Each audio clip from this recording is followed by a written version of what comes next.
welcome to the Madison College Chef Demo Series presented by Vollrath. We are here in the Truex kitchen, and to my right is my friend and an esteemed chef, Chef Seth VanderLaan, who is the executive chef of a little location just to the east of here called Miller Park.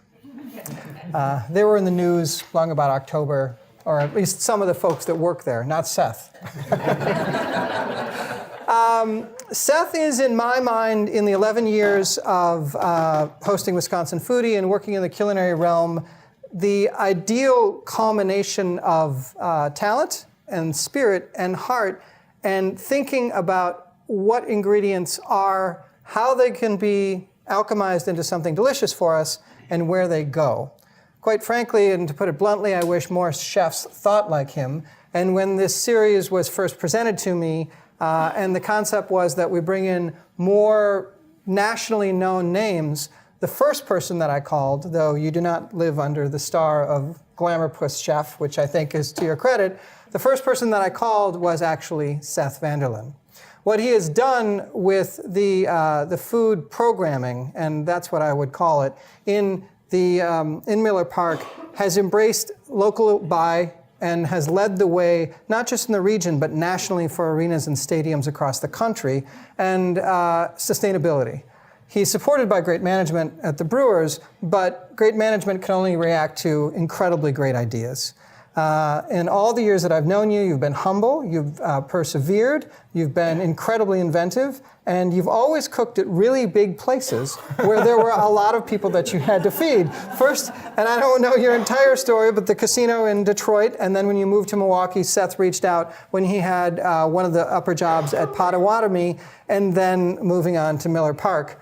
The favorite meal, however, that I've ever had of Seth's cooking was not at any of those venues, but was when I had asked, my wife and I asked if Seth and another chef, then the executive chef of the Milwaukee Art Museum, would come and cook a multi-course meal in our tiny townhome kitchen as a part of a charity event. There were some folks that had given to a terrific women's shelter charity, and the deal was if they came to our house, sat at our dining room, and looked at our decorating, we'd bring in some of the best chefs in the state, and they would cook multi-course meals, and that donation would then go to this charity. I asked Seth, and I asked another chef by the name of Micah Kaufman, and these are two chefs who day-to-day have to provide for a lot of people, but at a high standard. They crushed it.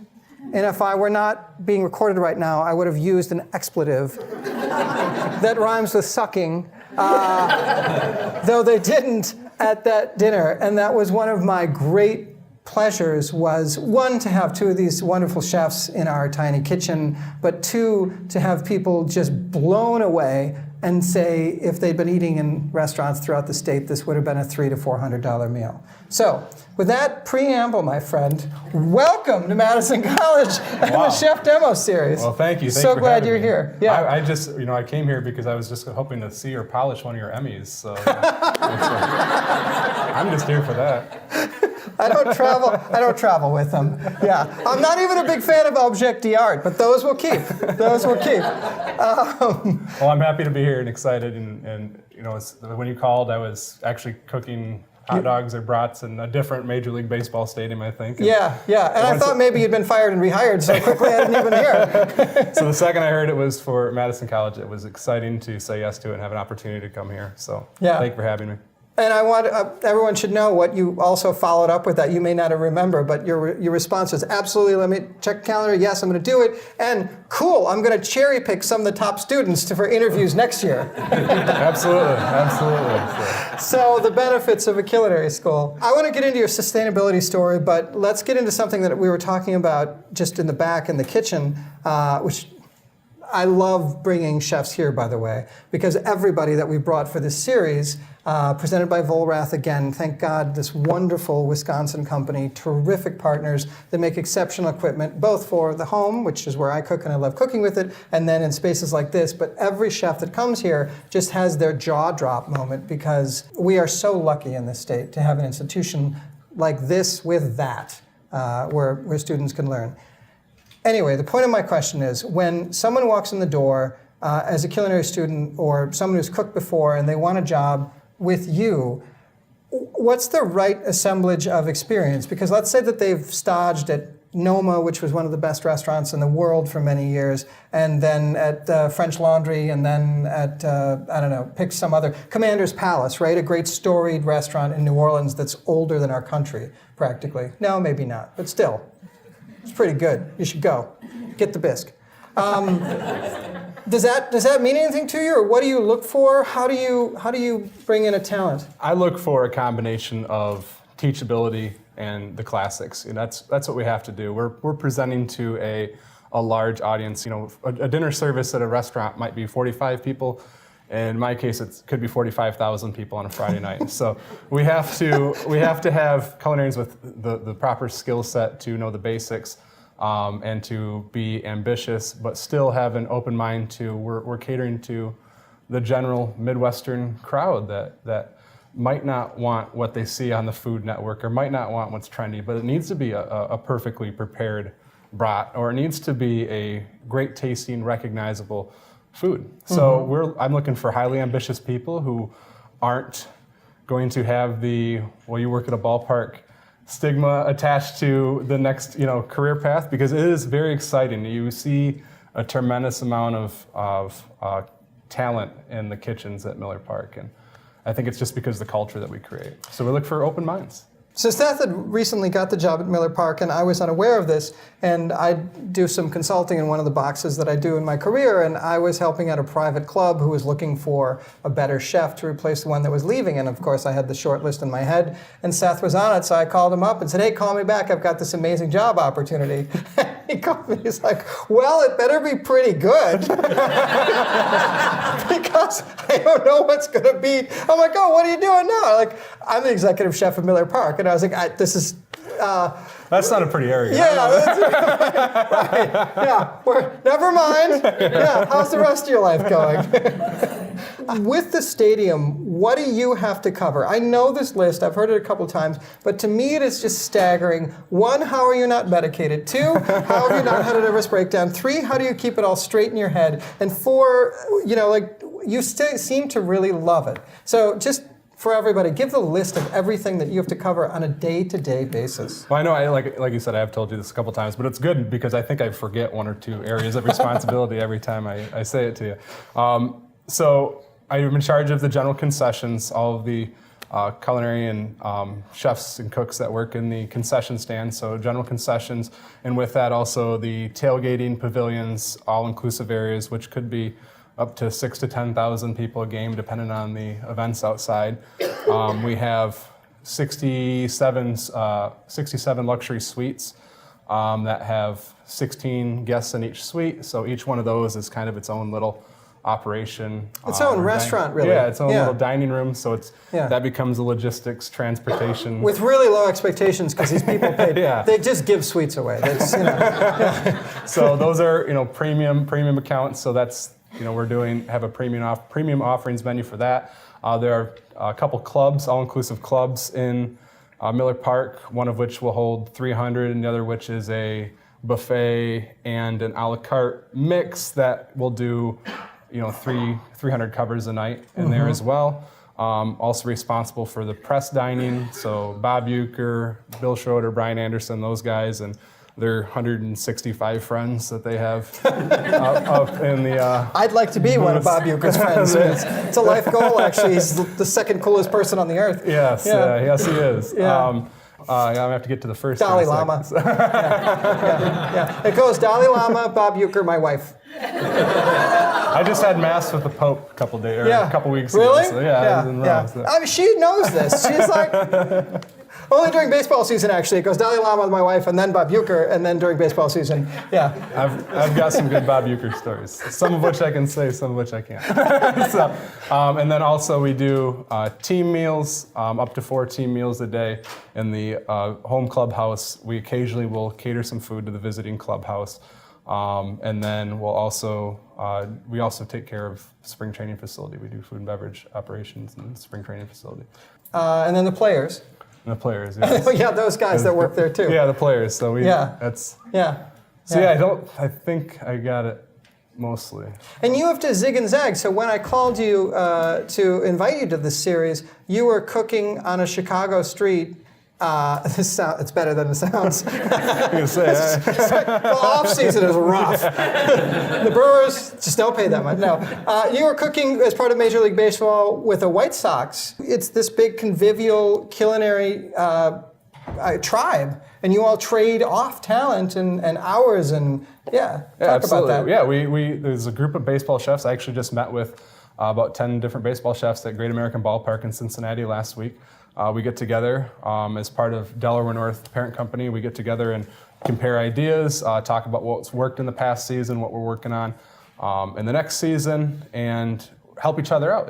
If I went down a couple years ago when Texas Rangers were in the playoffs and we weren't in the playoffs, and I went down there and actually told them I was completing the Lucroy deal. When I went down there, I'm here to complete the Lucroy deal. So I went down there, helped them out, and it's great. It's great to see what other ballparks are doing. It helps keep us fresh. We compare best practices, and always learning new things. Right. So the ballpark experience is, I would argue, 48% food. I mean, maybe more on some days when they're not playing well. And that's a huge amount of pressure. Everyone comes with expectations. Everyone's creating memories there. And there's also some iconic dishes and tastes that you cannot mess with. I mean, it's one of those things, if it's 1 degree off. Yet, you have been tasked since you were brought in, I think it was part of your interview that you said, I'll be doing this Brewers management with innovation, with updates, with new flavor concepts, with new menu items. Talk about that process and some of the pressures, some of the successes you've had, wherever you want to go with that. The best way that I can kind of describe those pressures and my approach to those is how I feel when I walk into a ballpark. As a chef, as somebody who's who I like to say I have a great palate. I'm geared towards enjoying a ballpark environment, not just for the food. The food should enhance the experience, but it's not going to 52% of the time, not on a math major, you said 48% food, so 52% of the time it's not going to be, it's going to be about the baseball game. So I'm just here to enhance the experience.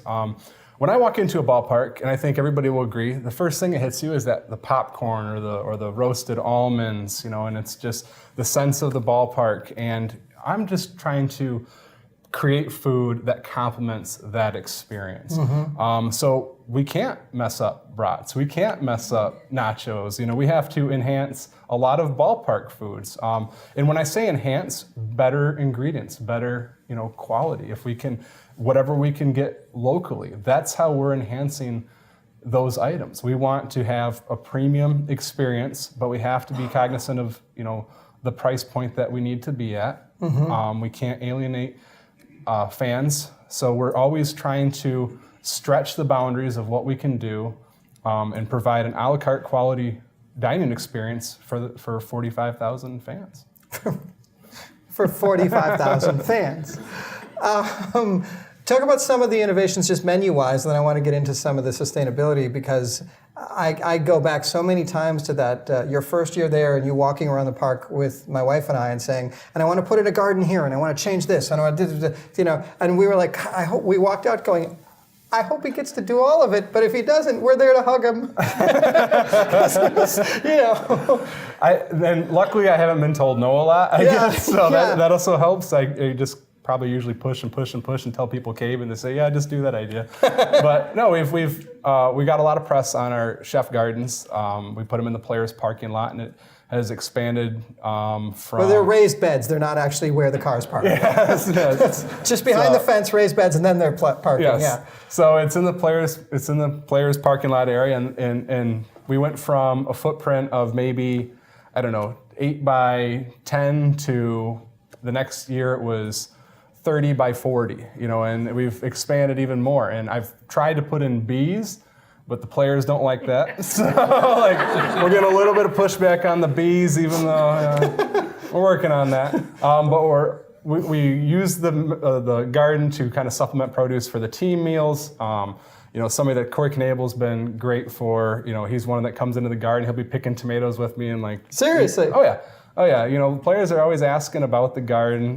Brent Suter, I don't know if anybody knows, he's huge into sustainability and the environment. So he's always asking questions. We're always, trying to, I don't want to say we're never going to be hyper local. We're never going to be growing enough produce in the players' parking lot to supplement the Pico De Gallo on the nachos. But it's going to be part of it. Like, that's one thing that's been very exciting, is everything that's been in that garden has been in all those areas that I said, the press dining, the team meals, especially the clubs, the suites, and then the Pico De Gallo, and then the nachos, some of our tomatoes that don't end up in Bill Schroeder's bowl that he's eating during a game, because I have to give him his cherry tomatoes. And so I love Bill. He's a great guy. So he's always wanting the cherry tomatoes that come out of the garden, a little balsamic. And so the stuff that's not going to that's press, we'll give to the guys downstairs. We make the Pico De Gallo fresh in house every day, and it's the garden tomatoes. And the peppers, the jalapeno peppers are coming out of there. We have cilantro. So you could have 4 to 5 components in a concessions item that come right out of the, it's parking lot to fork, I guess. It's really a beloved old world mentality, and there's certain aspects of this state and Milwaukee in particular, where you are, that are very old world. That just like, this is how it's been done, this is how it's always been done, but a lot of those are just straight up common sense. I don't mean to keep pitching Vollrath, but when we connected over the series, it was like, oh my God, you're an iconic company, you're 140 years old, you are hyper local. You made the canteens for the GIs in World War II. I mean, the greatest generation was literally quenched by the canteens that you made. So yeah, let's see if there's something here. And they got it, and here we are. So within that experience, my point is to just have great things grown on premise is pretty damn practical. But it wasn't until your tenure that things came in. Now, on top of that, you have a biodigester. And just tell everybody what the local buy was for Miller Park before you took the job.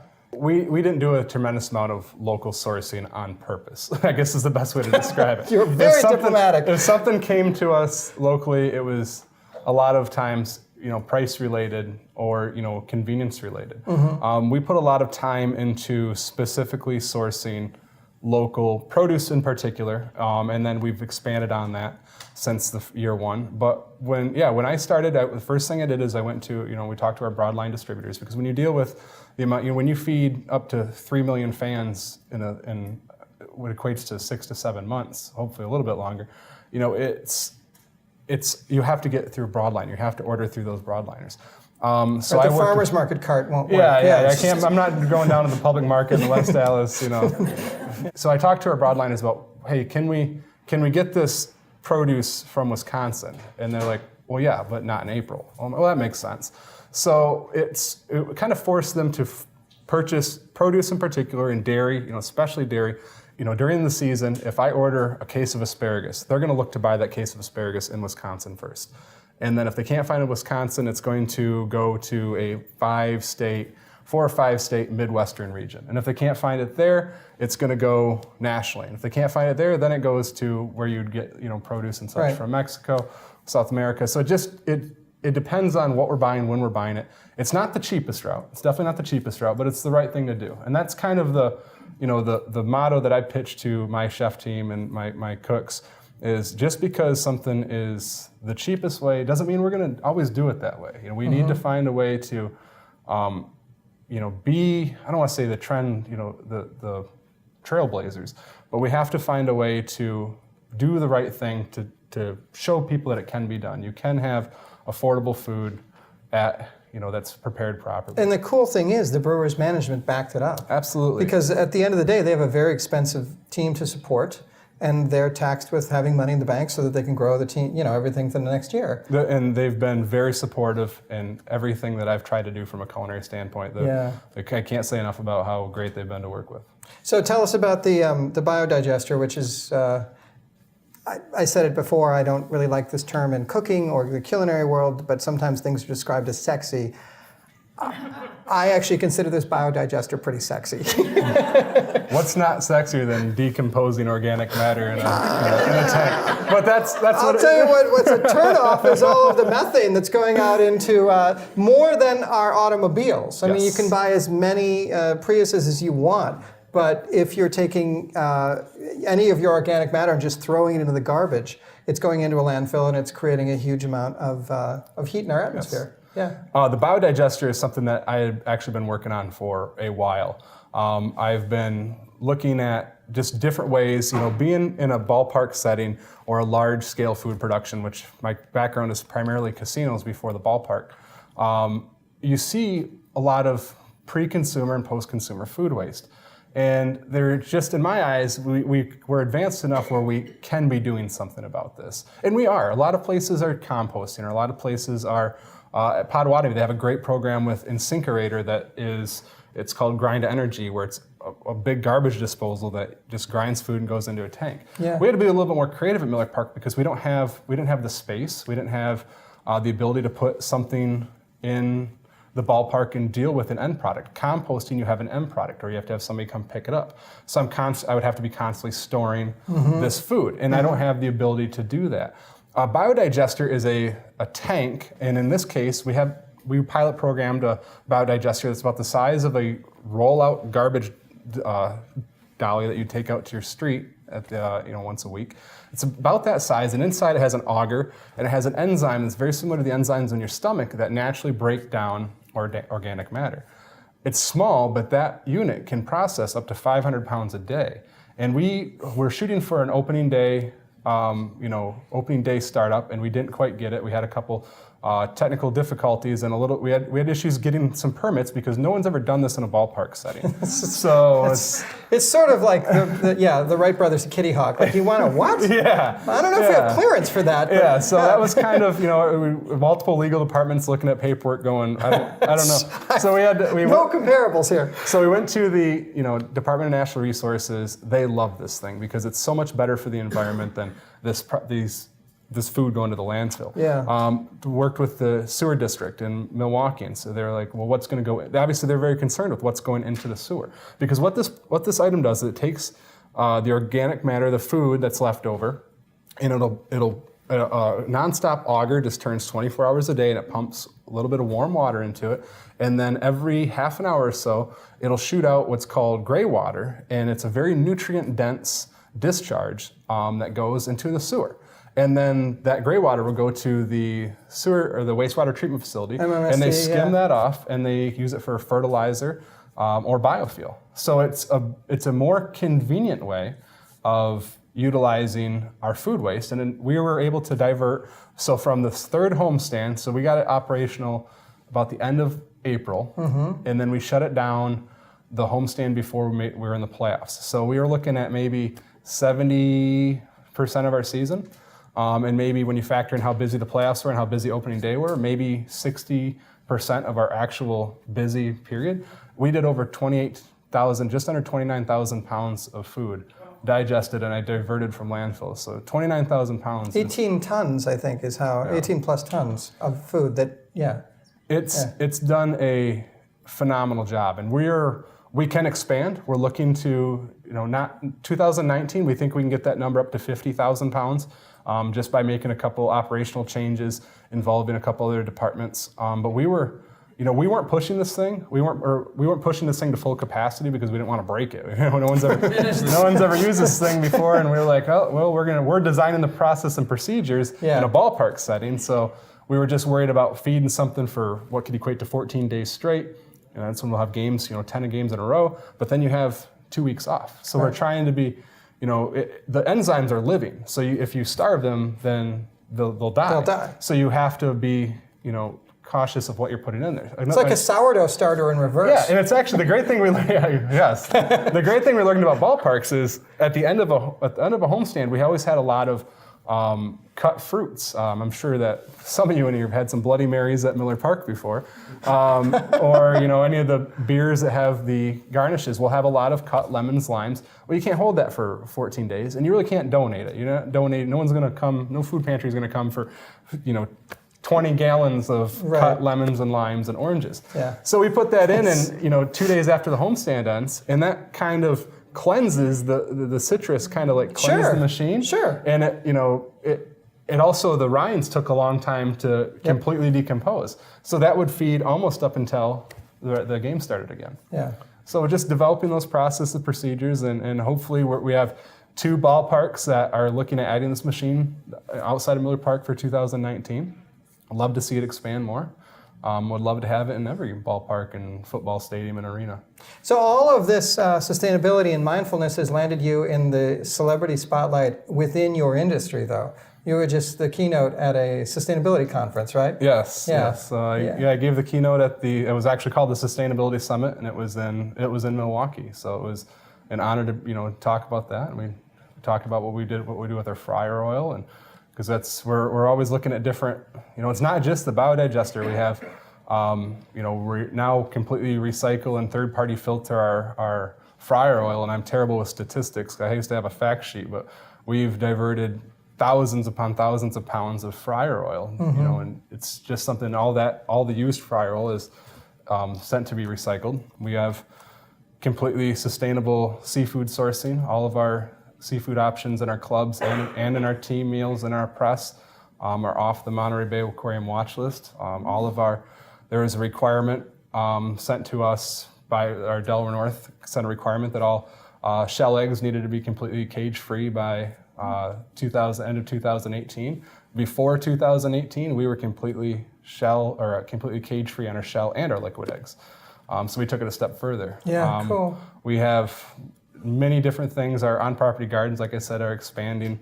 We're always looking for new sustainable ways of doing our business. And I love it in the sense that you're doing it that most of the people that cheer for the Brewers have no idea.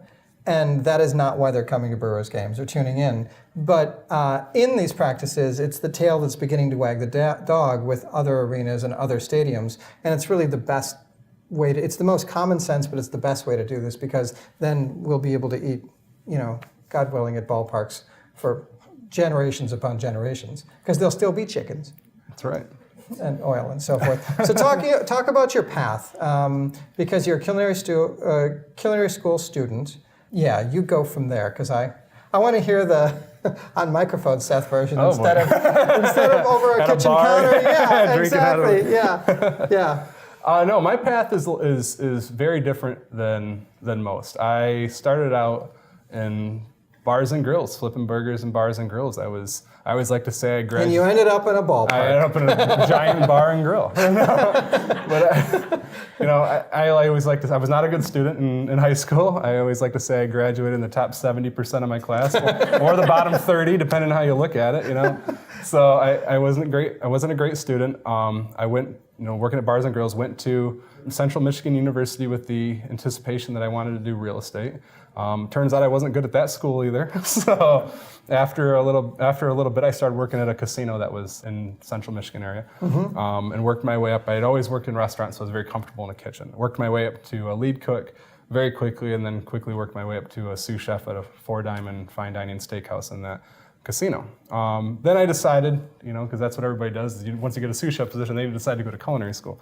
So this is going way too well. Yeah. So I went to culinary school, and oddly enough, I wasn't good at that either. So that was about 2007, and at that time, if anybody is from Detroit or Michigan, they can tell you things went south real fast with the auto industry and the economy. And I'm sure you guys, Wisconsin felt it too. Not to say that Michigan's the only state that felt it. It hit particularly hard where you were. Very hard. So I was offered a position to be a sous chef in Detroit. Took that position, and that was during very, very rough times. Detroit was the third most violent city in the world. They were tied with Baghdad, and that's when we were invading Baghdad. So it was. I had an amazing experience in Detroit, though I can't actually speak enough good things about that city. And then it wasn't too long after that I was offered a position at the Potawatomi Casino in Milwaukee, which to be honest with you, I didn't know where Milwaukee was when I was offered the position. So I was excited to come out here. Did you mention that in the interview with the Brewers? So they came out to the casino, and I fell in love with the city. I fell in love with, it's completely different from Detroit, but it's a Midwestern city. It has a great food scene, and the people are fantastic. And then I was at Potawatomi for 4 years. I was very involved with the American Culinary Federation, which I know this school is as well. And I was the vice president of the American Culinary Federation in Milwaukee. I got certifications, and I ended up competing for United States Chef of the Year in 2015 in Little Rock, Arkansas. And then I decided that my career path was always more about, my career to me was always more about influencing than it was creating the actual dishes. And there comes a point, probably in every chef's career, where they're tasked with that decision: is how do you expand on what teach you do? and give back, really. Do you want to spend your days in a kitchen and on a line making dishes? I have the utmost respect for chefs that do that, but I found that my skills were unique in training and teaching other chefs. So I ended up at Miller Park with chefs that I have hired. My executive sous chef I've hired 3 times. He's a CIA graduate and worked at some of the best restaurants. My concession chef I've hired 3 different times. I hired him at Potawatomi, I hired him elsewhere, and I hired him at Miller Park. My sweet chef, I've hired all these guys multiple times. So it's about building a solid team, about building a great team, and that's what I do. A lot of my time, they're kind of joking. He asked what my favorite piece of equipment is. I said, well, the one I use most is my keyboard. It's but at the same time, not sexy, chef. Yeah, it's not Seth. That is. But I love what I do. I still get into the kitchens. I'm developing recipes. We're working with. I was just telling Kyle, we had our sweets tasting yesterday for our 2019 sweets menu. So I'm in the kitchen. I'm braising pork and working with a knife, and it's great to get back into the kitchen. But I love being responsible for the chefs and cooks, because my staff, I have executive sous chef, 3 sous chefs, upwards of, during the season, we'll have 18 lead cooks, up to 100 to 110 cooks, 30 dishwashers, and then on top of that we have 400 to 500 concession stand associates. So managing that, I'm not staring over pot all the time. Yeah. You're the tip of the triangle. I made the analogy before of Escoffier, in the sense that he was the general, and then from there the whole brigade or the army, and everyone had their roles. With you, I think it's more probably personality, correct me if I'm wrong, mentoring and technology really that moves people along. Yes. You have been my personal retort to chefs that have said, I'm going to change the world with this cuisine, and I'm going to do it, and we're doing I don't know what, hollandaise spheres, and we're doing, and I'm like, that's great, and you should do that, and you should serve 45 people a night. But then I have my friend Seth, who's changing cuisine through 45,000 people, or 3 million a year. And there's a huge place for that too. Because when you have a bunch of vegetarian deadheads show up for Dead Day at Miller Park, you had a delicious taco that sold out in the first inning, and you got yelled at. I got yelled at. But if you told me go to a ballpark for a delicious vegetarian taco, I would have said, I'm sorry, I don't think I heard the second half of your sentence correctly. But if that isn't changing cuisine as well, I don't know how many people you touched that day with somebody that said, that was really good. And that's what we're always trying to enhance the experience. We weren't expecting, I guess I didn't do my research well on deadheads and what they eat. But it was. Is there any research out there, by the way? It's probably not reliable. No, it's been a great experience to really take a la carte foods, and how do I replicate them where the masses are going to enjoy them. And when I say the masses, I don't just say that in, oh God, here comes all the people. I say that as I really try and please through the palate, every guest that comes to Miller Park. We're going to miss the mark sometimes. There's going to be some people that come in that aren't excited about the changes. There's people that aren't excited that we don't play at County Stadium anymore. And there's going to be people that are you make large renovations, which we have in the past couple of years, and there's going to be people that just don't want to give us a chance. And we understand that. But what we want to do is we want to win them over, and at the same time produce what I consider to be a great ballpark fare for everybody else that's willing to come in and try something different. Because I think if we do, you're going to be pleasantly surprised, that we do feature, the foods that we do. We do feature local brands. We do, try and create all these items utilizing local products whenever possible. And like you said, the casual fan isn't going to know about the sustainability efforts that we're doing. And honestly, that doesn't matter to me. I would like everybody to really appreciate that, and I want everybody to know what get we're behind doing. it. But get behind it. But at the same time, we're doing it because I think it's the right thing to do, and the brewers think it's the right thing to do. Delaware North thinks it's the right thing to do. Like, we're doing it for those reasons. And if we get publicity for it, like I was in the paper a couple times for the gardens, and we talked, the Sustainability Summit's great, but it's just how I want to run the business. Well, our 11-year-old, who's got a great palate, probably better than mine, would prefer grilled octopus for lunch and all sorts of other things, likes her tomatoes a little balsamic, is convinced that the hot dogs that our chef friend Seth makes at Miller Park are the best hot dogs you can get. So you're doing something really significant in that respect, yeah. And that's something that that honestly resonates with me. That touches me because I feel like many people in this room have probably had something that was made based on a decision that I had to do with. And that's why I like being in the position that I am, is it gives me the opportunity to, get to people through food. Yeah. Well, let's do that. We're going to do a demo appropriately on a brat, but not just any brat. This is the perfect example of Seth's innovations and updates to ballpark cuisine. Well, let's move around. Then I've got a question for you about brats. All right. Uh-oh. So my question is, I'm a nice Wisconsin boy, or at least I'm a Wisconsin boy, and when people through the show or what have you will ask me, what's your take on sushi? What's your take on barbecue? What's your take on this?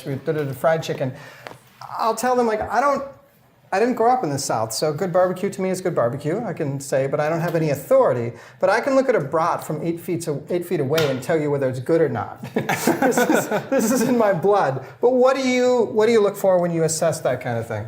Many things. I look for one, it has to have that texture, that snap, if you will, that casing is like the first thing that you're going to get. The grind has to be right with the texture. It depends on, at Miller Park we feature multiple different Johnsonville sausages, not just a brat. So it's what's the flavoring? Are we trying to go with the cheddar sausage? Are we trying to make an Italian? If we're making just a basic brat, I need it to stand out, but I can't have it be overpowering. Right. I need it to stand out. So you can eat two. So I can eat two. Clearly I've ate two before. So, especially at Miller Park, it can't be overly powerful. Maybe I want something that's stronger, but the casual fan wants to smother it in mustard or, God forbid, ketchup, or stadium sauce. In Miller Park, stadium sauce, so secret stadium sauce. So, we're always looking for a neutral base that can stand alone, but it can also be customized. Is stadium sauce proprietary to Miller Park? Stadium sauce is actually proprietary to Delaware North. Oh. But it is available at, they do sell it. Okay. Yeah, they sell it at, I believe you can get it at most retail stores in Milwaukee. Yeah. Okay. But it's only available at ballparks in Milwaukee. I don't think it's actually at stadiums. I don't think you can only get it at stadiums. You can get it at stadiums. It's secret. So. How do you approach? First of all, there was a changeover. Clements for years, right? And then Johnsonville now, fantastic company, Wisconsin company. Both were. Johnsonville I'm partial to because I know some of the family, and they also happen to be very near where Vollrath is located. So you're probably sensing a theme here. And I think it's pretty awesome. If you're making amazing things to cook with, you should have amazing things that can be cooked. And this all works in my mind. Absolutely. You had to taste, I'm sure, an inordinate amount of brats, sausages, like everything. Yeah, everything that we do, we go through an endless amount of tastings. I'm a perfectionist. I try and get everything right from a casual fan standpoint. The problem is, and I shouldn't say the problem, the great thing is the casual fan is now a very educated fan. They're very, they know what they want. And that's actually, I think, works to the benefit of chefs like myself who are always trying to evolve and always trying to adapt to what that casual, educated fan wants. We're sitting down every off season with Johnsonville and we did with Clements as well. We sit down with them and we give feedback.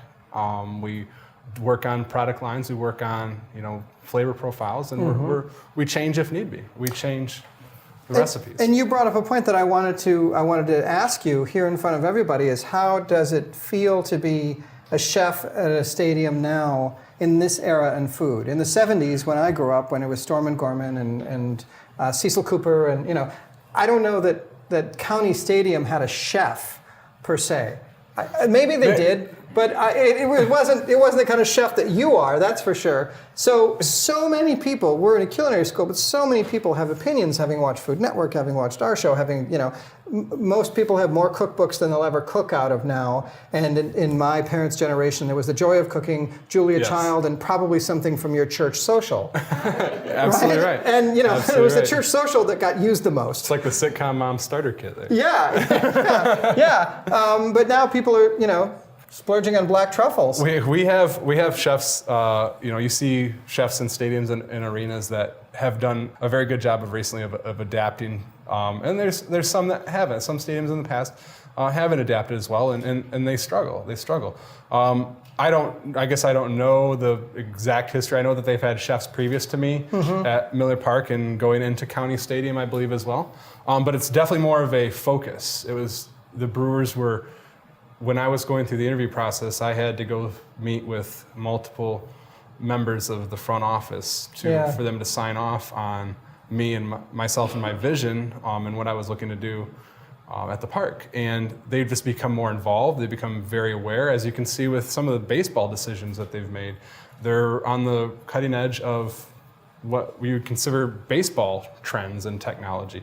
It just makes sense to do the same thing in the ballpark operations side. Right. Do you want to start any of this absolutely. process? I can probably get cooking, I guess. Yeah, right, exactly. So. I know you've got literally a cup of beer right there. Yeah, yes. So I'm going to, actually that's the first thing I'm going to do is get the brats poaching. So we're using a citrus-heavy IPA. We're going to poach these Johnsonville brats in. You're using a Vollrath induction burner Vollrath also. induction. I'm excited to use that too. I actually have not used that model, so. Oh, we have it at home and swear by it. Not this exact one, but this same thing was instrumental to Thanksgiving coming off with only 2 arguments between my wife and I. That's pretty good. That's good.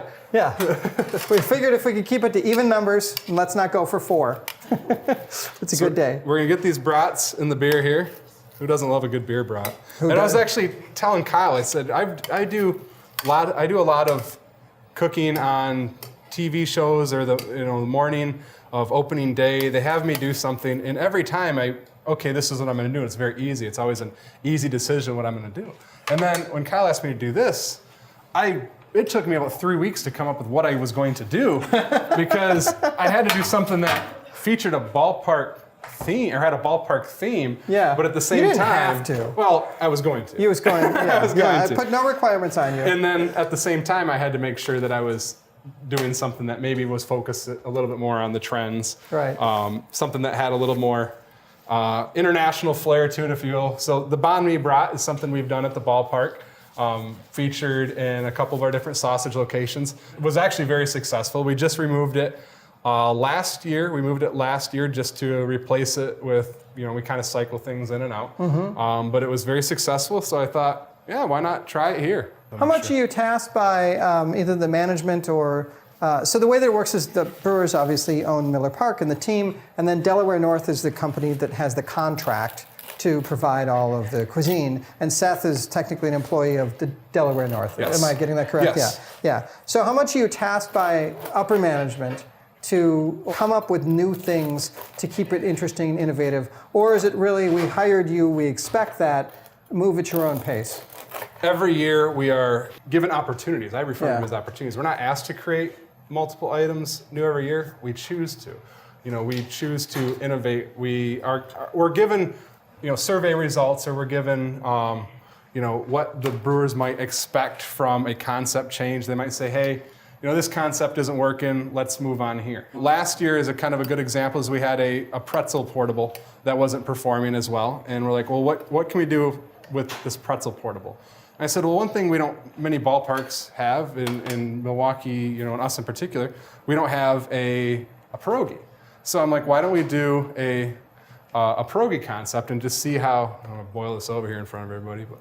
Oh, I'm smelling like you've been at a tavern. Yeah. So like, why don't we look at a pierogi concept? We have a great Polish, nationality contingency here in Milwaukee. And 50%? And I don't think there's a tremendous amount of Polish food being done in a ballpark setting. So we spent a lot of time. Now we're also not going to, having 45,000 fans, we don't have the ability to make all these pierogies in-house. So we worked with a company on making this pierogi for us and just did a potato cheese pierogi and brought it in, and then we developed a roasted garlic Parmesan sauce that we tossed it with some peppers, onions, and then incorporated Johnsonville Italian sausage. So we did an Italian take on the pierogi, and it was a great hit, wildly successful. And then we did a ballpark style pierogi where we tossed it with warm beer jam and sauerkraut, and sounds awesome. It was it was fantastic. Yeah. It was fantastic. So each one was well received, and I just want to watch Chef's Table and eat like 12 of those. So we're always asked to say, hey, what, it's not necessarily always menu items, it might be concepts. What concept is the next concept? So I don't want to tell everybody, but we got a couple different things up our sleeve. We got a couple different, ideas. You'll have to come to the park. Yeah, you'll have to come to the park. Buy season tickets is the only way you're going to see it. So, no, we're always excited to feature new items. We're not going to be the ballpark that sits by and just hopes that, brats and hot dogs are going to do it for us. A lot of what we sell are brats and hot dogs, though. So we have to do. It's the expectation. Yes. If you didn't have them, if they weren't on point, it really great. Yes. That's your first. Like, I would turn to you and say, Seth, you had one job. Absolutely. I mean? Everybody would. Yeah. Everybody would. Yeah. So while this is going, I'm actually going to start the slaw. So we have this is going to be the slaw that's going on top of the banh mi. I'll make sure I'm in the camera area here, so I'll prepare it right here.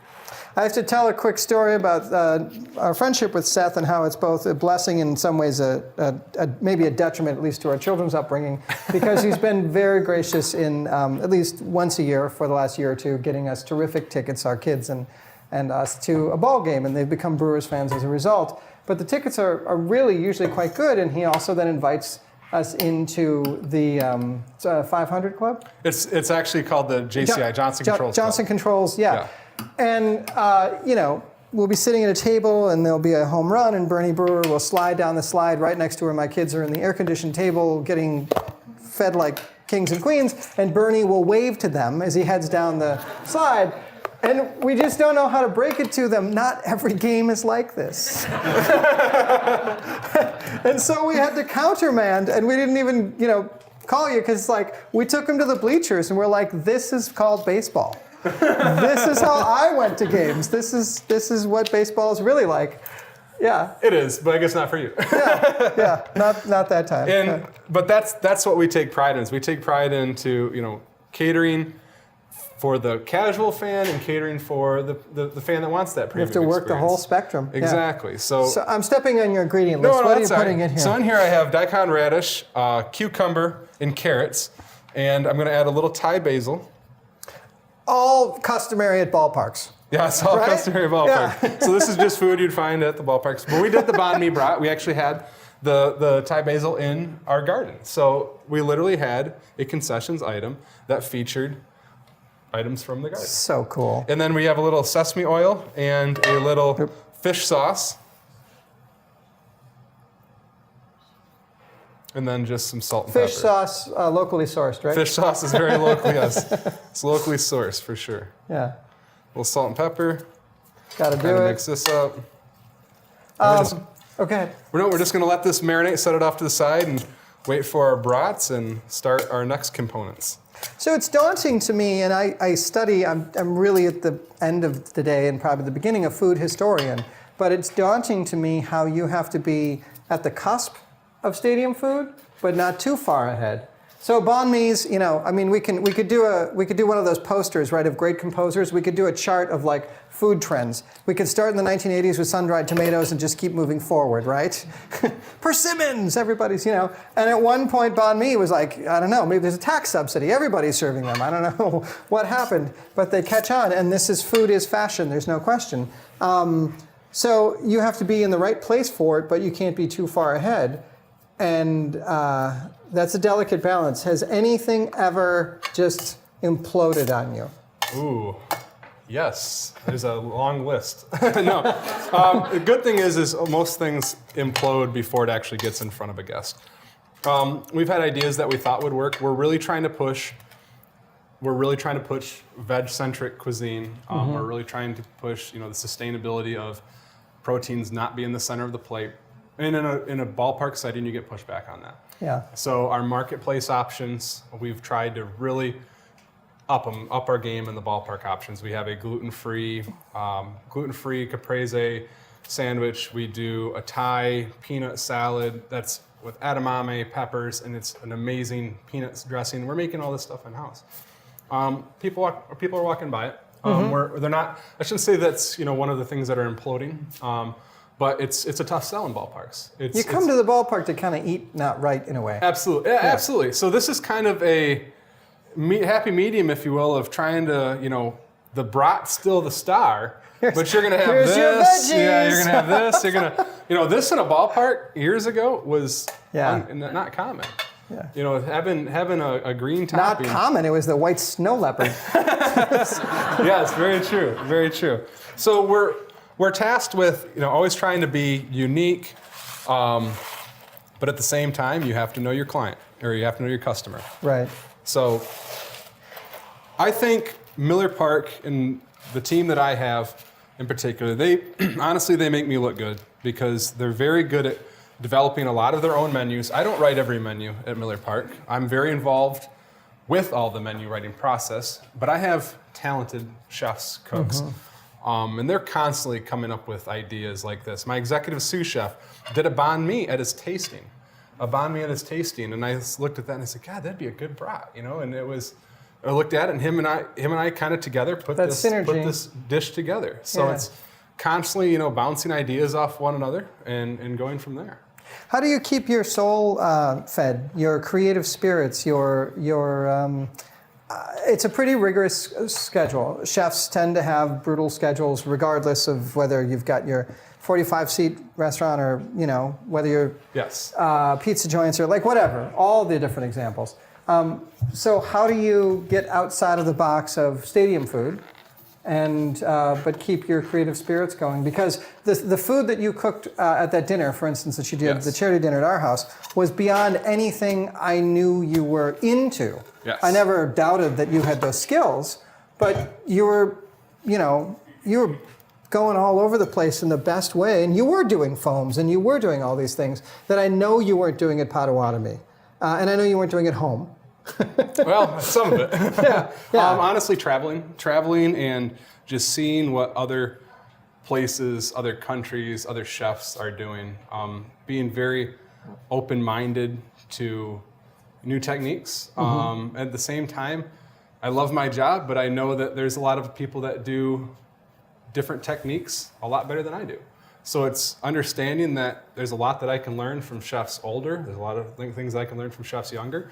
Taking those ideas, as we talked about, I've been doing a tremendous amount of traveling and kind of... Do a roll call for everybody. Just this year? Yeah. Oh, all right. So just this year... And don't forget Cleveland. Yeah, Cincinnati. Oh, we're doing Cincinnati. U.S. cities too? Yeah. Oh, boy. This No, just Cincinnati. Just Cincinnati. All right. So I went, I went to Hong Kong and Bangkok in January. And then right before spring training, which is in Phoenix, I went to Havana, Cuba, which we already went over those stories. And then I found myself in Cartagena, Colombia in May. Found himself. In the middle of, actually found myself in the woods at a wedding in Cartagena, Colombia, which is kind of weird.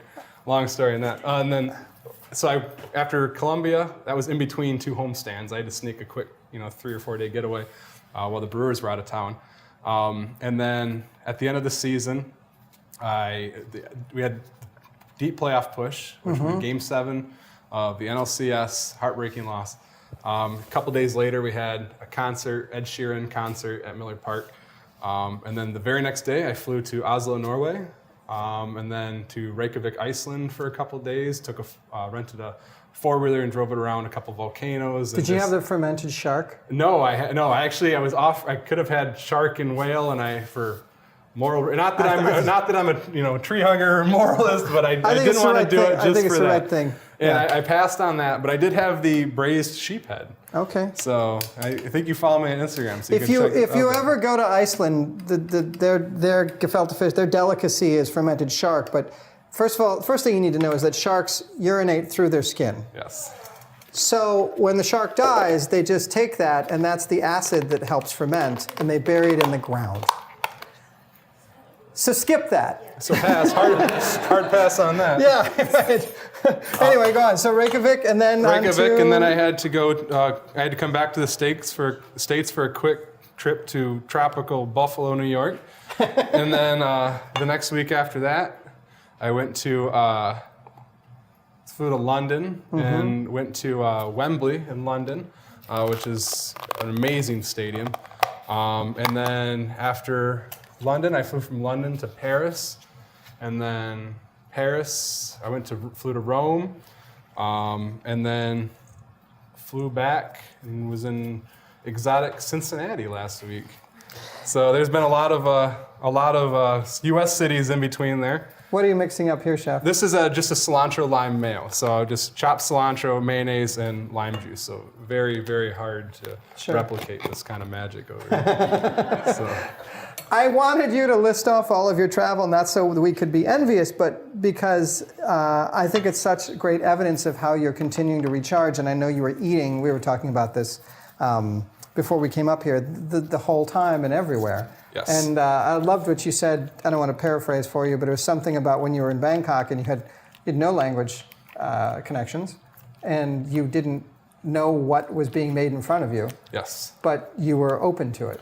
Yeah, and that's, I do all my travels, most of all my travels are done by myself, solo. So as I was explaining to Kyle, there's something, I used the word poetic. Yeah, it was really beautiful the way you described it. Poetic and calming about being in Bangkok and just walking up to a sidewalk cafe. I don't know if anybody's been to Bangkok, but there's just sidewalk stools and cafes. Well, but you said being alone, because when you're traveling with someone, it's different. When you're traveling with somebody, there's a lot of conversation. There's a lot of hey, we're here, and it's not as personal. Mm-hmm. When you're sitting down on a folding chair on a plastic table, and no one knows who you are, and you're a tall, tatted up white guy that's completely out of place, and they're looking at you, and but they're so welcoming.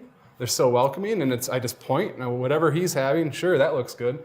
And they make it, and you're just eating that, and there's a different kind of appreciation. There's a self-fulfillment for why you're there, and why the locals are eating there.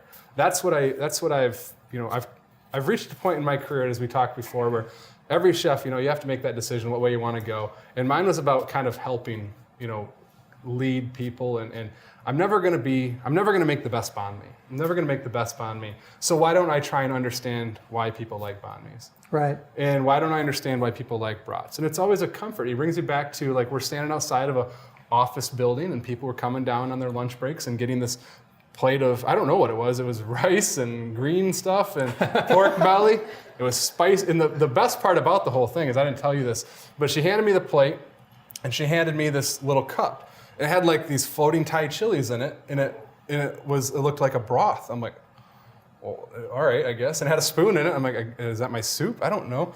So I took a bite out of it, and I'm like, nope, that's just the sauce to put on it. That's a bad idea. So the good thing it was only 110 degrees outside. So and then they're laughing, and I'm like, yep, laugh it up. That's deserved. So it was, you don't have those. I don't want to say you don't have those experiences if you're traveling with somebody else, but it's much more personal. It's much more. You get a sense for why you're there, why you're looking to travel where you're traveling. So then when I went to London, one of my friends, I had an extra ticket to Wembley. And I'm like, hey, you get to you get to London, I got a place that I'm staying. You can stay there, and you can have the other ticket. We have a suite essentially to ourselves in Wembley. It's Wayne Rooney's last match. It's USA versus England. Like, I'm gonna have a few pints, and we're gonna cause a ruckus, and let's go there. Let's have fun. So he went out there, and I told him, like, just so you know, I'm not gonna eat at anything that has a TripAdvisor, sticker on the door. Nothing against TripAdvisor, but I'm not gonna eat at any place that has a TripAdvisor sticker, or has a, looking for Yelp reviews or anything like that. I want to go where the locals eat. If there's an office building, people are pouring out and going to a truck. Gordon Ramsay or Heston Blumenthal, they're not going to give you money. Care. I don't. I mean, they're great, and they're very talented. There's a lot of very talented chefs in these places that I traveled to, and honestly, I didn't care. Yeah. It was about getting the food that the locals eat and understanding why they eat and why they like it. Right. There's one of my favorite travel writers, and some of you may know Pico Iyer, who writes beautifully, has a great phrase that we don't travel to move around, we travel to be moved. Yes. And I think that's appropriate in what you're talking about. Absolutely. So now we're going to start the aigredu.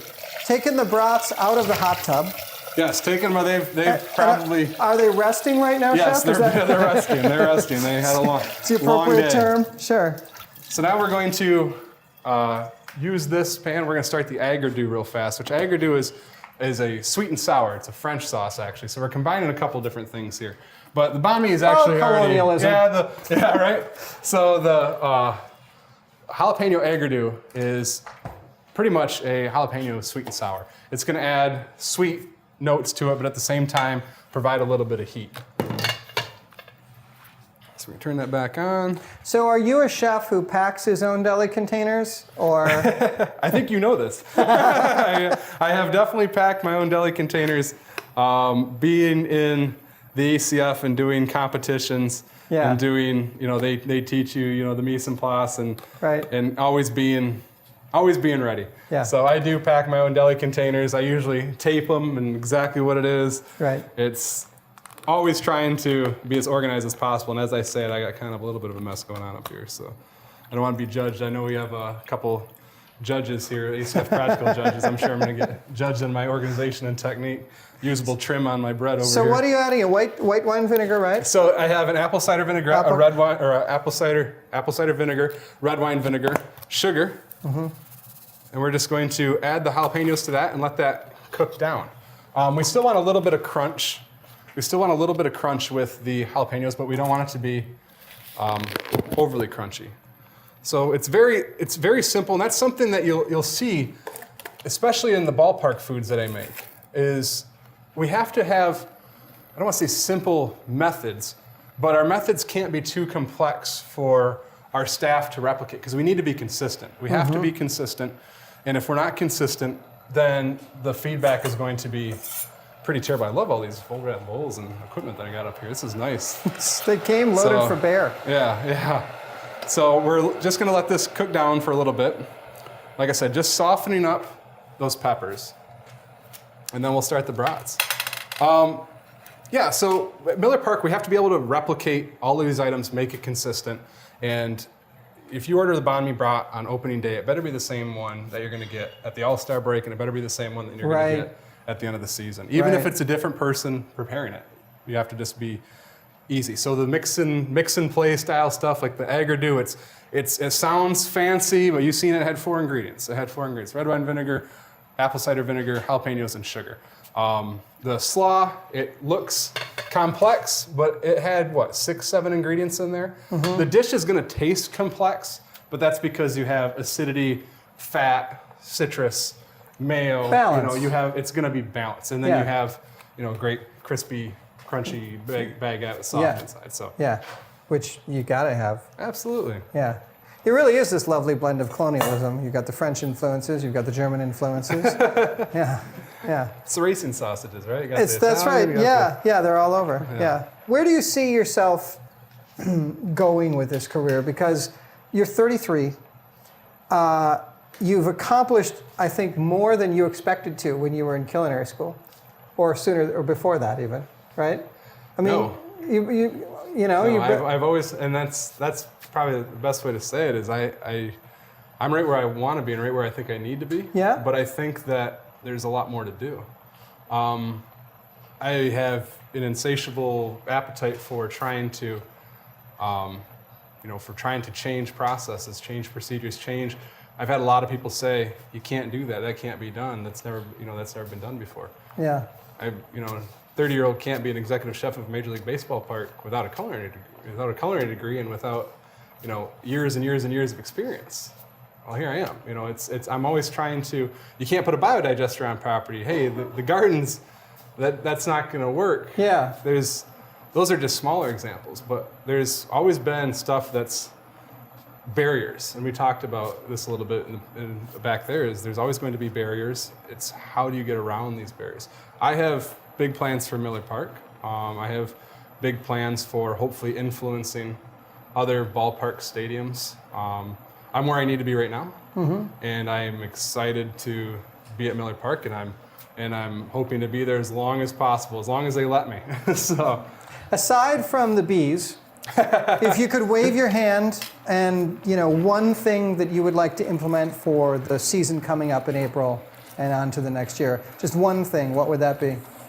One thing that I could incorporate and change at Miller Park. Ooh, or add to, or anything. The management has said yes to so many things, but I know you've always got 3 more on the list, and it's more like I'm just going to pace myself and not hit them too hard all at once.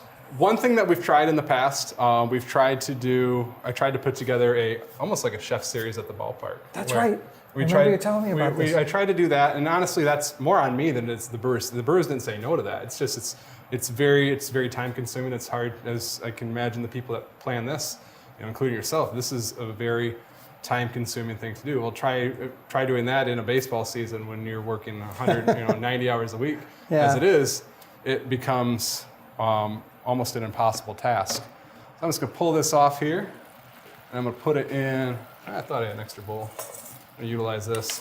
So the idea for the series, if I remember correctly, was to have chefs from around the community in the state. Yes. Come into our clubs and work in our clubs a little bit. Yes. Right. And maybe showcase some of their dishes. And have folks come for dinner that aren't even connected with the games necessarily. Yes. They're just coming to Miller Park for the food and for these visiting chefs. And that's that's just cool. What we're trying to do is appeal to maybe the casual foodie, not just the casual fan. We want to appeal to the casual foodie and make Miller Park a destination food place. And I think that's what you kind of seen in the in our concessions renovation. Is we went from having those big stands that had your beer, that had your sausages, that had your burgers, and we went more to a food hall style atmosphere where we have the big bars, the big large bars in the center and the field level, the craft beers up on the loge level, and really just became a destination food hall. Right. So adding local chefs, recognizable names to what we do in the clubs and to what we do in concessions, I think is a natural step. Will we get there? I don't know. It's also asking chefs to say, hey, I know you're busy on Friday night, but we're going to have 45,000 people. Would you come in and do this? A lot of chefs in those positions that I want would have to say no to that. Yeah. So trying to mix schedules, and a lot of chefs, stuff comes up. So if I'm sitting here advertising a chef, it'd be like if I didn't show up today. It would be... That would have been awkward. That would have been really weird. I can make a brat, I could have sent you the recipe. You could have figured it out. But it's always trying to, we're looking for something different. We're looking for something unique. There's a couple trends that we're looking at. I want to rupture these. There's a couple of, trends, like we kind of discussed the veg-centric or, proteins is not the center of the plate. We're going to push that a little bit more, even though we've had people overlook it. One thing I would love to do is do a large marketplace at Miller Park, which features local grab-and-go style cold items, hot items that are very Wisconsin-centric. I would love to do something like that. There's a lot of funds that would need to be behind that, and hopefully we'll get there. Well, and you have great community partners, like the kids that are doing their salads. Yes, I'm glad you mentioned that. So fantastic. I met with the woman that created that program just a couple of weeks ago through David Swanson, great chef, Bray's in Milwaukee, which is where Seth and I first met, and our friendship began. Yes. But anyway. No, so the Roots for the Home Team program is something I've been asked to be a part of. What that is it's kids that are growing vegetables, gardens in high school and middle school, and they want to see how they sell their food. So we gave them a booth, we gave them a portable inside the ballpark. We said, hey, you can have this portable, you got to staff it, you have to take the transactions, you have to pick the vegetables, you have to work with chefs in the community to design the menu items. And I was one of the chefs that worked with them. We designed the ballpark caprese. And Dave Swanson worked with a group. Two other chefs from the city worked with the teams as well. And we came up with a bunch of different salads, and we took all Wisconsin grown, and I know that Dave talked about this, as much as possible we could take off of their farms. We brought it in, we prepared it, and we served it at this portable. And Brian Anderson, I know some of you guys probably know Brian Anderson, Bill Schroeder, they really pitched it on Fox Sports. Jeff Levering pitched it on the radio with Bob. They were talking about it. It was just a great initiative. They ended up selling out of almost every salad they made every day. So $10 a salad. That's the thing that I told them is it's going to be hard, guys. When you're selling, people are coming in the door. I need a beer. I need a brat. That's what they're going to. And you might be there standing, holding the, as you would say, the sexiest looking salad, and they're going to walk right by it, and they're going to buy a beer and a brat, more than likely. Yeah. I probably would. So they have to sell it. So they walked out in front with little sample cups, and they're like, "Hey, try this, try this." Stopping guests in their tracks, they're trying it. And they're like, "Oh, that's amazing." And they would buy us $10 salad. Yeah. And they sold out, like I said, almost every salad every day. Yeah. And I just had a conference call with the group next year. They asked me, what I liked, what I could do differently next year. I want to get the students more involved with the production and show them, because being also a business chef, I'm trying to recruit. So I want to get them. I want to get them in the kitchen with a knife in their hand and say, "Hey, that's great. What are you doing next week? Here's an application." Yeah. So I'm always looking to do that. And it was the other ballparks are doing it. The Minnesota Twins are. Yep.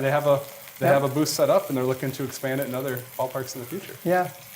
It's fascinating. So, stadium cuisine, I guess, really, tell me if you disagree, but I think the mark changed substantially when the Mets built their stadium, and they took the food game. For those of you that don't know the history, the stadium wasn't even done, but the first Danny Meyer Shake Shack actually launched at that stadium.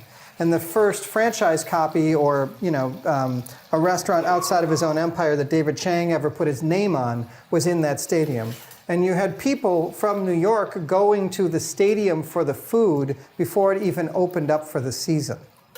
And with that kind of thinking about how cuisine could happen really reverberated through your entire world. Absolutely. Yeah. And so a lot of credit is to be given for that. But I think after that, there was also happily zero turning back. Yeah. Yeah. Once people seen what they could get in a ballpark environment when they went to other ballparks, everybody had up their game. Yeah. They started hiring chefs with, a vision of food first. And, it's when you start dealing with thousands and thousands of people, food safety is of the utmost importance. So you have to hire chefs that are used to volume. It's Milwaukee and Wisconsin in particular are we're blessed with a lot of talented chefs. Yeah. You take one of those chefs. We have a great food culture. We have a great food culture. Take those chefs out of a normal kitchen. When I say normal kitchen, what's a normal kitchen? But you take a chef out of their environment and you put them in charge of the food safety for 45,000 people. That's just as challenging as trying to come up with the next hot and trendy item. Right. You have to understand food safety. We have had a normal kitchen doesn't have a wall of hot dog buns. Like That's true. It was literally taller than our house. And we're always innovating on, every aspect of it. We're always, food safety, food, preparation, efficiencies. Always looking at new equipment that can be more efficient. Kind of cut down on. I don't want to say cut down on labor, because that's when I say cut down on labor, I don't want to say we're trying to employ less people. Mm-hmm. We can't employ enough people. We can't employ enough people. So I'm trying to put the talented people into positions that are decision-making and food-focused. And if there's a way to eliminate some of the, I don't want to say mindless tasks, but some of the chopping, some of the whisking, if we can make some decisions easier based on equipment, then I can put talented culinarians in positions to assemble dishes and make dishes and be guest facing.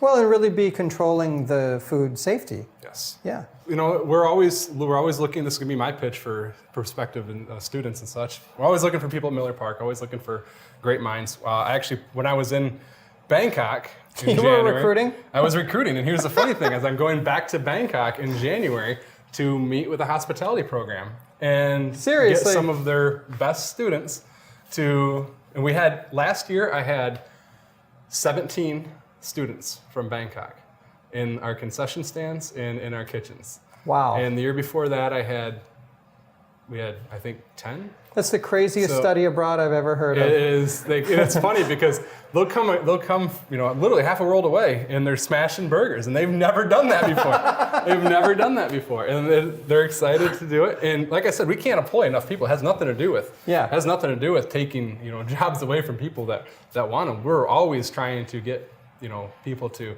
work for us, and it actually presents a great opportunity to go to these programs and take some of their culinary students. They come for 3 months at a time. They get a J1 visa. Yeah. And they work for us for 3 months, and they get school credit for it, and they get paid for it here. They're all Brewers fans. And they're Brewers. They don't know what baseball is most of the time. They get here and they have no idea what's going on. But that's I'm doing that in January. I'm going to be gone and working. I'm going to a school in Bangkok, and I'm going to do a community service event where I think we're building some sort of house, which is kind of scary to me because I hope I'm not in charge of that. So I did some drywalling once and that didn't work. So I'm gonna do a community involvement. That's part of me going over there, is doing a community involvement program where a bunch of people are gonna come and, hey, no one knows. I got mistaken for Derek Jeter when I was out there one time, which that's a funny story. I was at a bar and this person was asking what I was doing. I was trying to explain that I was a chef for a baseball team, but they didn't know what a chef. They didn't speak English, so the chef didn't make sense, and baseball didn't make sense. And then once I finally, cooking, they got that. I'm like, okay, baseball. I'm like, baseball, Yankees. I'm like, that's got to be recognizable. Yeah. They're like, Yankees, and one of them got it, and I'm like, Yankees. I'm like, Derek Jeter. I'm like, yeah, and I'm like, yes, cook for Yankees. I guess that's close enough. Yeah. And they're like, and then all of a sudden, the one's boyfriend comes running through the door, and she's like, Derek Jeter. And I'm like, wait a minute. Wait, no. We got Major League Baseball needs to do a little bit more advertising, and if I'm getting mistaken for Derek Jeter, so I'm like, yeah, that's not it. I'm like, that's not it. So it's exciting to go over there to participate in the program. It'll be my first time I've gone over there to actually work with the school and recruit. So I'm anxious to see how that plays out. But right now, also accepting applications from Wisconsin students. Yes, always. Who do know what baseball is all about. Yes. So this is plating up. This is plating up, so I no idea how we're doing on time. I'm probably over. We're good, and through the magic of cooking schools, you will all have a banh mi brat coming your way shortly as well. So we have, the banh mi brat. It's good Johnsonville brat. Johnsonville ultimate brat. And this is going to be really messy for you to eat it, so I'm hoping that they get the camera zoomed in for you. That's fine. Well, there's 4 of them, and there's 2 of us. So I don't think anyone's escaping this. And this is the marinated slaw that we have. Oh, man, that is going to be messy. Yeah. Yeah. I'll make yours extra messy. Thanks for that. Yeah, absolutely. Yeah. I made sure the bread was extra, crunchy on the side, so it's all going to spill out when you bite into it. Be careful when you eat this, guys. So. Even though shortly you're going to have food in your mouth, this is the part where we can turn over for questions. I was wondering if what you're doing in the kitchen, if that's possible to go nationwide, have different baseball teams do what you do with the recycling of the food and everything like that. We can't force anything on anybody. The great news is we partner with a lot of chefs at other ballparks to share best practices. And there's 2 stadiums are looking into the biodigester for 2019 to combat, food waste is, in my opinion, the #1 problem in our industry. We waste a tremendous amount of food, pre-consumer waste, post-consumer waste. There's a lot of people discussing post-consumer waste and just how much food you see in trash cans at a ballpark or food that gets left over from plates as it goes into a kitchen. But what they don't take into consideration is the actual pre-consumer waste, spoilage that happens when you leave stuff in a cooler and you have to throw it away before it gets to the guest, overproduction, stuff like that. So we're combating those problems internally. We're always looking at we're looking at our production sheets, looking at portion sizes. We don't want to come across, Milwaukee is not the city where you can get away with coming across cheap and smaller portions. But we're looking at things. One thing that I've tried to do is, I've gotten a little flack from it and I've gotten a little pushback, is I went away from the large monstrosity items that you might see at some ballparks. And it's not a knock that people that do them. Texas has great success selling a 2-foot hot dog, or doing these big, I don't want to say circus items because I don't want to dumb down what they do. A lot of these chefs are very talented and have great ideas. But I don't want to do that just from strictly a waste and a practicality side of it. It doesn't make sense. So I think a lot of ballparks are starting to see things that Miller Park is doing and that the culinary team is doing, and they're making a lot of positive changes. Anybody else, please? We've got no curfews, and Seth's got a hotel, That's so right. we're Going right to work from there tomorrow. Chef, my big question would be, with the amount of people that you need to staff your operation, with how hard it is to find labor in Wisconsin right now, how often do you run with a full staff? What's a full staff? That's why I gave estimates on my staffing sizes. Honestly, I have what I would consider peak staff and what I would want on a busy game day, and then I have what I actually need to open the building. I get creative. I try to use many schools. I travel to being the keynote at the Sustainability Summit came out of me going into kitchens and telling students what we're doing. Honestly, it's hard to convince students that working at a ballpark is a great career path, because they probably don't see it until somebody like me comes and shows that, hey, we do these sustainability things. So I go to schools, I tell them about the sustainability initiatives, I tell them about every chef that I've hired 3 times, and we are like a traveling team of mercenaries, it seems like. And I try and teach career growth and hope that they buy into that. We work with programs like Goodwill, where they have a workforce development. They have their own kitchens. I'm not sure if you're familiar with that. They have their own, kitchen development that they take people who either have fallen on hard times or just are looking job retraining. Yeah. And we hire people from those programs. We hire people from reach out to veterans programs, try and hire as many veterans as we can. We are looking at nonprofit organizations, groups to come in. If somebody's soccer, they have a group of soccer moms and dads that want to buy uniforms for their kids next year, or football. They'll come on to Miller Park as a nonprofit organization. They'll get a percentage of sales out of the concession stand for pouring beer and selling brats. And all of that money goes to their 501(c) tax-free or tax-exempt organization. And we have a lot of success with that. Me going to Bangkok is I think, a first for a lot of baseball chefs. And I don't know many other baseball chefs are going to squeeze into a coach seat my size and sit on a plane for 20 hours and be excited to go, I think, build a house. I don't know what I'm doing. and then the next day sit in front of students and say, come smash burgers. But I'm happy to do it. We're always looking at, I'm not saying happy to, I have to do it because we need staff. We're always looking for new staff. As a favor, please bring back the corned beef sandwich. It was awesome. The corned beef sandwich? Yeah. Heard. Another question.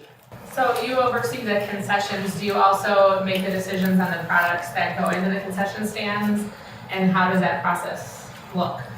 That's a very complicated question. The short answer is yes, with strings attached. Obviously, my say is important. However, sponsorship dollars are also important. So, I don't want to give the impression that the brewers make decisions only on, financial incentives. We had a frozen pizza. That's a good example. Is we had a frozen pizza company in there on a sponsorship a couple years back, but it wasn't the direction we wanted to go with, a fresh made in-house in a pizza oven pizza. So they took, it was not a financial decision because we didn't have that sponsorship, as we made a fresh pizza in the concession stands. So yes, I'm very influential in what we're doing. If I want to do a pierogi, we'll do a pierogi. If I want to do certain grab and goes, we'll do that. Some things that more sponsorship dollars get behind, it's less of a say. When it comes to the beverage program, I have no problem sitting in on those tastings, but I'm not really your bailiwick, yeah. I'm like, yeah, it tastes good. You know? Are the dipping dots secure? The Dippin' Dots are secure. Okay. I hope. I said they are now. So, there's sponsorships that come into play, and it's just a lot of what I would like to see. How's the brat? Yeah, I was just going to say, how's the banh mi? Good. Yeah. Sorry, we don't have a beer, a Miller Light or what have you to chase it down with, but culinary school. Yes, sir. I just had a question about toasted grasshoppers that were in Seattle. Yeah. Any chances of going to show up at Miller Park anytime soon? Actually, I had toasted grasshoppers in Bangkok, and they were amazing. Yeah. Probably not. We're always looking at other ballparks they're doing, and they got a lot of good publicity off of that. So we can't steer away from that. I don't know have you been to Seattle before? I was there, but I was 3 years ago. Okay, so Seattle's a little bit different than Milwaukee when it comes to a lot of things, but there's a lot of things that are more acceptable in Seattle, and I would love to do it. I had toasted grasshoppers. I'm actually making a list of top 3 things that I've had in my travels this year, and toasted grasshoppers on Khao San Road in Bangkok is in the top 3. I really like them. I really think that personally, not as the chef at Miller Park, I personally think that insects can be a very sustainable protein source in forms of, if you're not going to eat a whole grasshopper, there's things that you can make with powders. There's things that you can make with, with the insects without seeing the legs and the eyes and stuff. But I think that insects are a great sustainable protein source. We're all eating crickets and beetles, whether we know it or not. Not in Miller Park. Not in Miller Park. Well, if you've got anything in your cupboards that has red number 5, you've got bug parts in it. And my favorite spreadable cheese, Merck's cheese, which I grew up on, that wine smear inside is not all wine.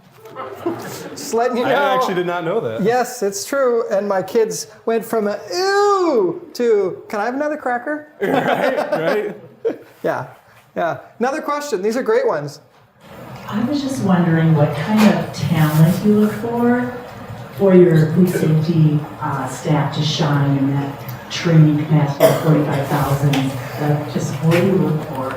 In the foods, from the cooks, or just from like food safety? With your staff and how they transfer that information and how they work with that. I look for, in my leadership team, you have to be, the chefs and lead cooks, you have to have the enhanced 8-hour ServSafe certification, food safety training. I'm actually one of the people in the city that can actually teach the course, give the test. So I'm very familiar with the food safety. I write our HACCP plans that go into our reduced oxygen packaging. I'm actually working on a canning variance down the road for Miller Park, if I can get that. This is really good. Thank you.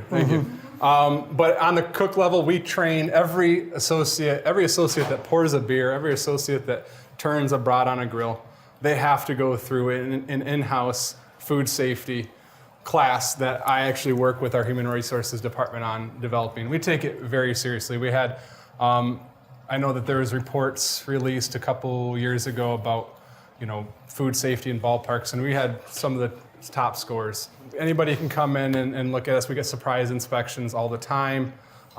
We are very good about any sort of little thing that might be out of whack. I write together an action plan, and it's solved right away.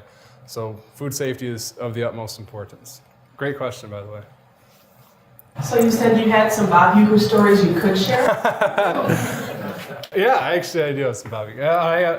So Bob's a fantastic guy. Wisconsin nationwide icon.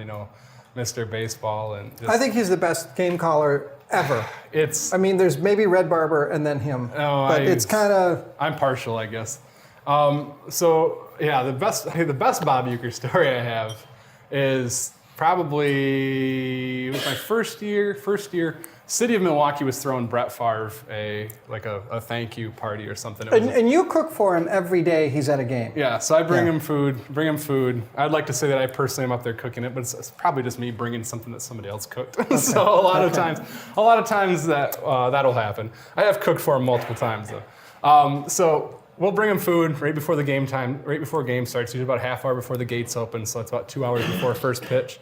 I'll walk in there, and a lot of times it's just the producer, Kent and then Bob, and they're just kind of going over notes, maybe doing some PR, some calls that they're going to announce on the radio later. Bob's a fantastic guy. So, anyways, he doesn't travel often on the away trips, so he'll stay back. He does use the gym and the infinity pool in the clubhouse from time to time. So we're setting up for this party for Brett Favre. It's like I think 400 and some people, and it's on the outfield. So we're down way on the other end of the stadium where he doesn't normally see us. And he had no idea what was going on. He just knew it was an off day. So we have a big event, wheeling all these boxes and stuff down. He's like, "Hey, chef, what are you doing?" "Oh, we're setting up this event." He's like, "Oh, what's it for?" And I'm like, "Oh, it's Brett Favre's party." He's like, "Oh, can I come?" I'm like, "All right, sure." He's like, "I didn't get invited." I'm like, "Well, you show up, we'll get you a chair, you know." I'm like, "You'll be fine." And he's like, I got something to do." So he's like, "I should probably write him a letter." And I'm like, "All right, whatever you want to do." So I give him a piece of paper, and it's really funny, right? So he goes, "Hey, Brett." He's like, "This is Bob." He goes, "I wanted to come, but they wouldn't let me in." He's like, "Talk to you later. It seems like you're doing really well." And gives it to me. I'm like, "All right, I'll give it to him." So I'm like taking it back to the office, and I'm like, "I just want to keep this letter." I'm like, "It's to Bob Uecker from Brett Favre." And I'm a Lions fan. I got to throw that out there. So Brett Favre's done some damage to my team. So I'm reading this letter, and I'm eating a fried chicken strip or something. And I just drop a bunch of ranch dressing on it. And I'm like, just wiping it. I'm like, "Oh, I'm not a big fan of bread anyways." So I went and so the party's that night, and I got this ranch dressing dipped letter in my pocket, and I'm like, "All right, here we go." Walk up, I'm like, "It's from Bob. He could have came. He's lying." The letter says he couldn't come. He could have came. And he takes it, and he's kind of like, what the hell's going on? So next day, or the next game, I'm getting back in there, and the game's about to start, and Bob's up top getting some food, and there's a bunch of people in the box. And he's like, "Hey, did you give Brett that letter?" I'm like, "Yeah, but I might have dropped some ranch dressing and smeared it all over." And as I'm telling this, he wasn't paying attention to me because his phone kept going off in his pocket. And he's like, hold on. I'm like, "All right." He answers it. He's like, "Oh, no, sorry. Oh, no, absolutely, I'm sorry." Hangs up the phone. I'm like, "Everything okay?" He's like, "Oh, yeah, I've been butt dialing Vince McMahon for the past 10 minutes. And he's like, "What were you saying about a chicken strip?" I'm like, "It doesn't matter. Why are you butt dialing Vince? Like, why?" And he's like, "I'm in the Wrestling Hall of Fame." I'm like, "What?" So I just walked out. I'm like, "I don't belong in this story at all. I'm just gonna leave." So yeah. That's my best Bob Uecker story. Seth, we can't thank you enough. I'm happy to be here. Thank you to Vollrath. Thank you to Madison College. Thank you to Chef Paul Short. To Brian right here. Cooks in the back. Cooks in the back, yeah. To all of you for being here. The rest of the team at Madison College that helps pull this together, the vision, the perspective. We're so delighted you were here. And we've got a great series that continues on through May. We hope to see you again. Thank you all for being here. And go get another brat, right? At Miller Park. Any students are interested or anybody's looking to work at Miller Park, hit me up.